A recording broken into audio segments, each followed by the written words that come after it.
Greetings, Uncle Travelling Matt here, and welcome to another edition of Pilgrim Places of the British Isles.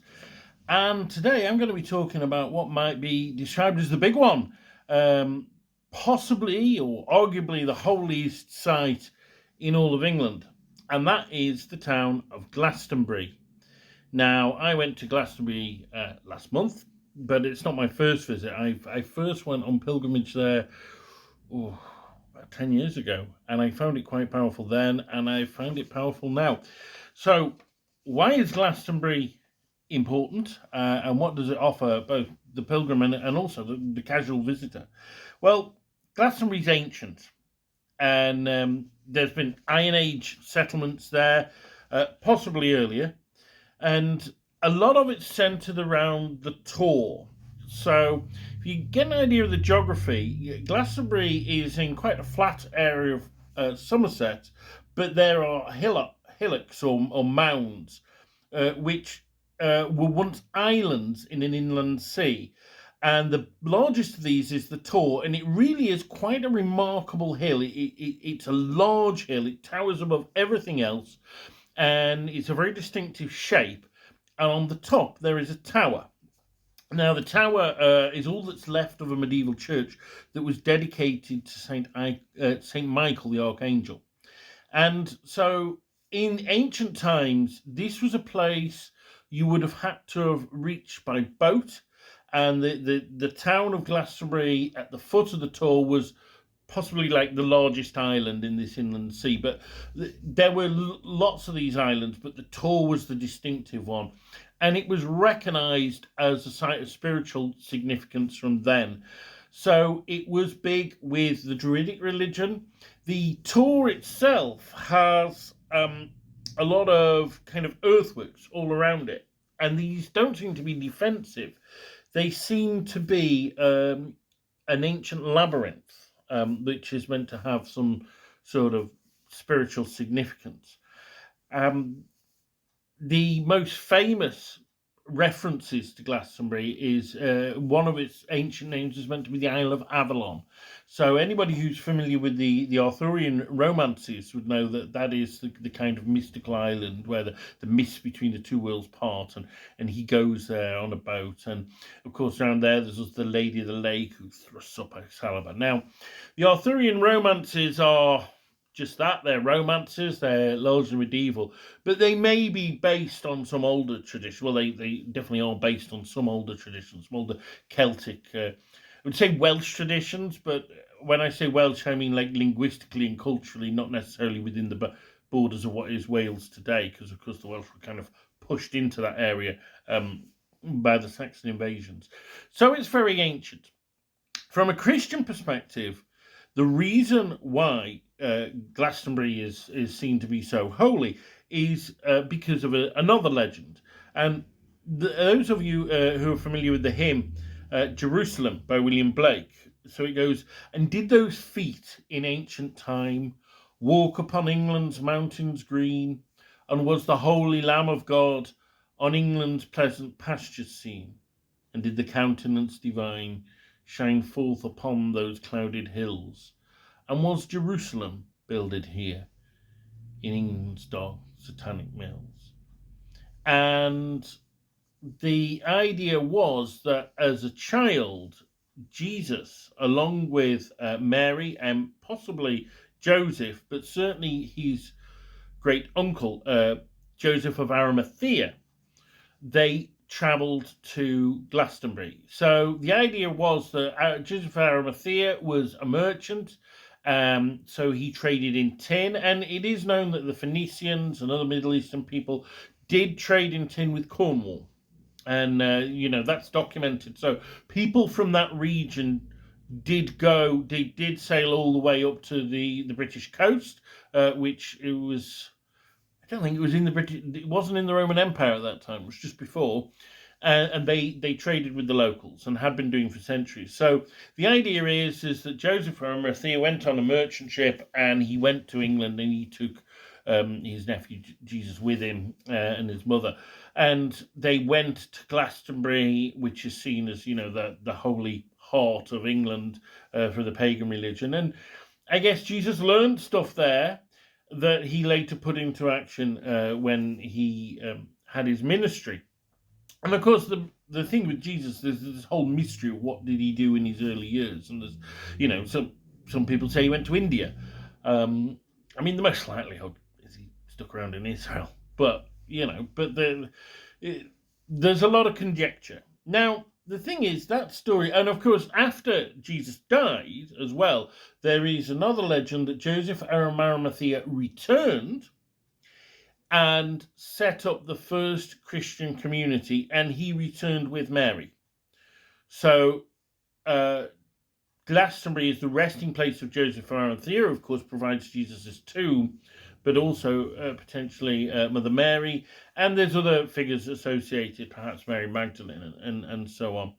Now, such legends sound rather far-fetched. And of course, there are a lot of legends like that. I mean, I'm thinking, St. James going all the way to Spain and being buried in Santiago, and Mary Magdalene, who's meant to have travelled to the south of France in a boat without sails, and she ended up living in a cave there. So, yes, these legends sound very far-fetched, but of course, the early Christians, or the sect that would become the Christians, did travel a lot. And also, this tradition is very old. Now, I'd read that it was first mentioned, or the earliest recording we have is in the year 166, which is very old. I mean, pre-putting the Bible together, by a Pope, Eleuthernius. Eleuthernius, I think that's how it's pronounced. And he was one of the early popes. And he said that the English church is the oldest in Western Europe because of Glastonbury, because Christ went to Glastonbury, because Joseph of Arimathea went to Glastonbury afterwards. Now, that's a pretty early reference.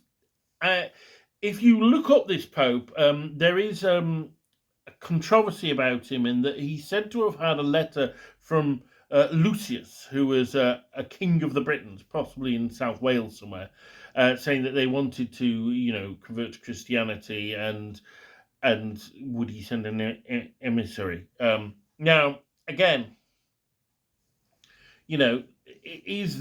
was it connected with this? And if so, that's generally thought to be a forgery now.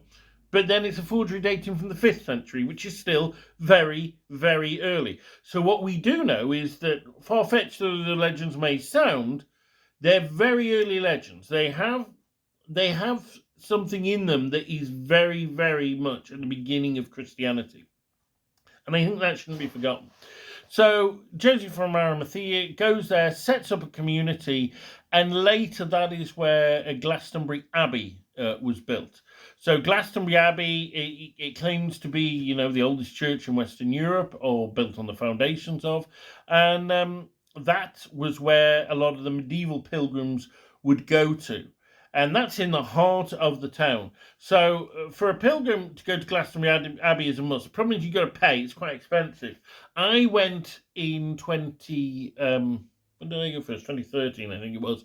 I didn't go this time because I'd already paid. But you can see things like the tomb of King Arthur there. I mean, how genuine that is another matter. But Glastonbury Abbey has, whether it was founded by Joseph of Arimathea or not, it's meant to have had St. Patrick there, St. Bridget is meant to have gone there, also St. David.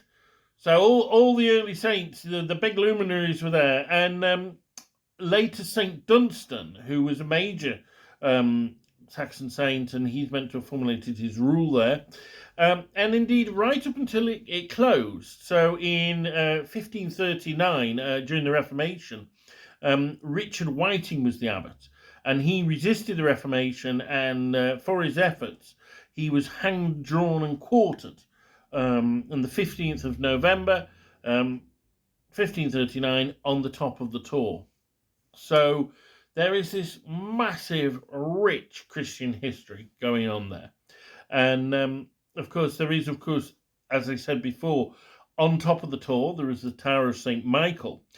Very interesting in that I've mentioned before St. Michael's sword, which is a line, I think they call them ley lines, which is, if you were to draw a ruler from from Skellig Michael off the coast of West Island to the Holy Land, this line passes through lots of major St. Michael sites, like St. Michael's Mount in Cornwall, Mont Saint Michel in France, Sacre de Saint Michel in Italy, also Mont Saint Angelo, where St. Michael appeared in Italy. And there's a monastery in Greece, and so on.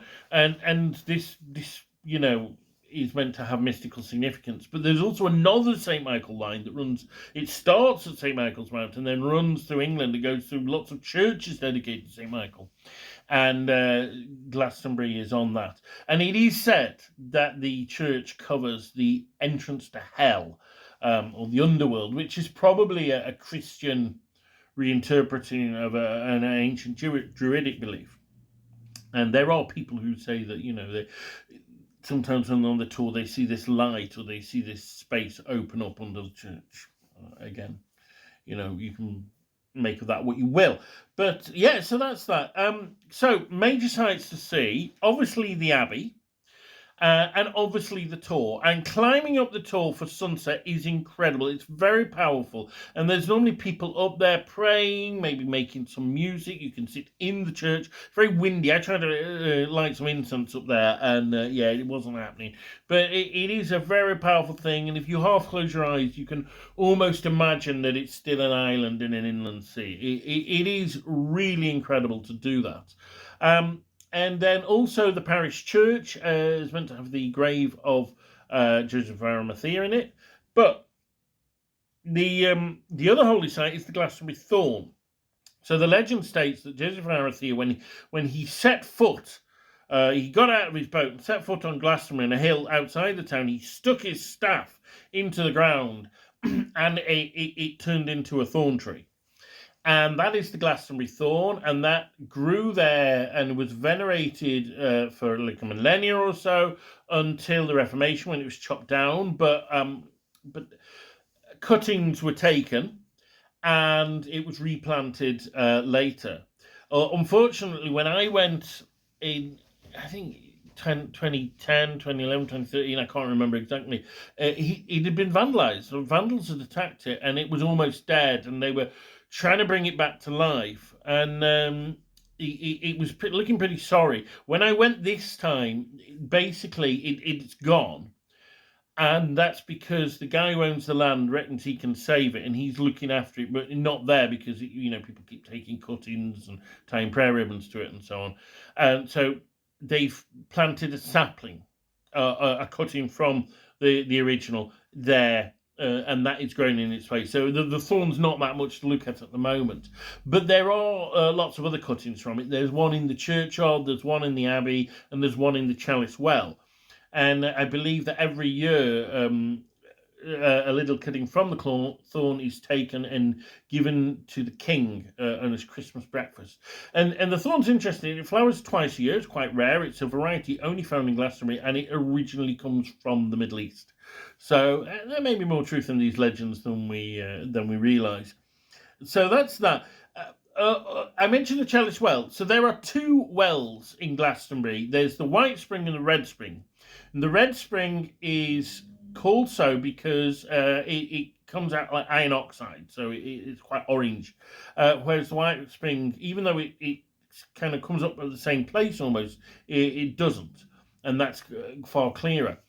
And the Red Spring, it is said that the Holy Grail, the cup which contained Christ's blood, was buried under the Tor, and that is why the spring comes up red.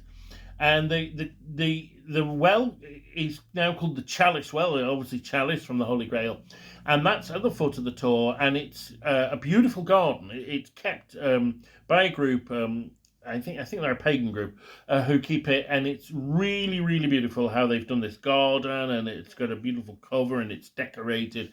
It's absolutely gorgeous. So that's another site that pilgrims can visit. And round the corner is the White Spring, which is, I find that one even more powerful. And that one, there's a Victorian building over the top of it that was built, I think, because there was a cholera epidemic and that was a clean water source. So they built this kind of well building over the top of it. And that's now owned by a pagan group, and they have it's beautiful inside. It's very womb like, and there's like thousands of candles and people walking around barefoot and praying, and it's gorgeous. Now, in both of those, I mentioned pagans because although this is a massive site for Christians, it is probably the pagan centre of Britain. And for me, as a pilgrim, it's very interesting because it's, uh, although it's a Christian site, it's dominated by another religion, but a bit like Jerusalem, for example. But unlike Jerusalem, the other religion is actually homegrown. It's not a foreign religion. And so paganism is a new age spirituality is massive. So you go down the high street and it's literally like crystal shops and runes and tarot cards and spiritual bookshops and a lot of very new agey people. And even the Christianity there is quite new agey, which I'm not against. But there's in the high street there is a goddess temple, and it's the first temple in about 1,500 years dedicated to British goddesses in Western Europe. And if you go in, it's on like a kind of barn upstairs above a courtyard, and they've got a shop below, and there's a cafe and stuff.